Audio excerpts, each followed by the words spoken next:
Cuomo told News 4 today that overnight shutdown will continue as long as this pandemic does. We have team coverage in place for you this afternoon. Let's start with News 4's Andrew Siff live in Columbus Circle. Andrew. Yeah, Natalie, I'm inside a station where the trains are still running, albeit less frequently than usual. But as you indicated, starting at 1 o'clock in the morning, all those essential workers, still 11,000 of them, even in the early morning hours, who take the trains to get to their jobs won't be able to. In a moment, we'll tell you how they can get to work. But the governor today saying this overnight shutdown will continue as long as the coronavirus crisis. An MTA worker with a sponge this morning on the Q train. The tiniest hint at the historic undertaking beginning at 1 a.m. The first ever health-related subway shutdown. From 1 to 5 a.m., the impact on 11,000 commuters. That means closing all 472 stations with extra focus on 29 terminal stations. Assigned to the task, 1,000 NYPD officers. Thousands of people have been working around the clock to pull this off, and thousands of people will be out and about tonight making sure that we're able to execute on it. Governor Cuomo has said the main purpose of the shutdown is disinfecting the trains, especially after a recent spike in homelessness underground.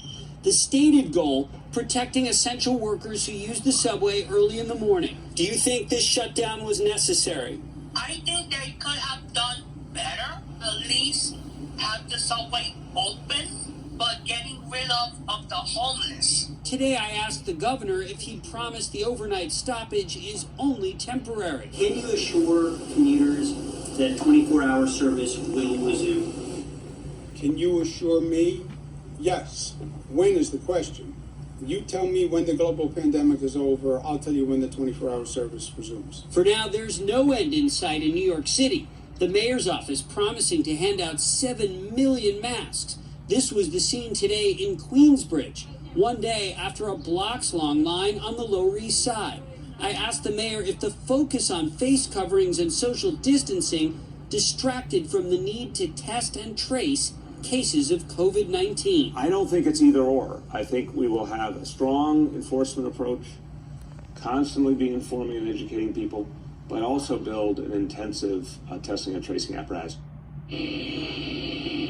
Now, the mayor said that outreach teams and mental health professionals will be at many of the terminal stations to assist with the homeless who are escorted from the trains beginning at 1 o'clock in the morning. As for the essential workers going to hospitals and grocery stores, they've been told to take the bus if they can. If not, they can sign up for a ride share on the MTA website. Live in Columbus Circle, Andrew Siff, News 4 New York. Thank you, Andrew. We're going to turn to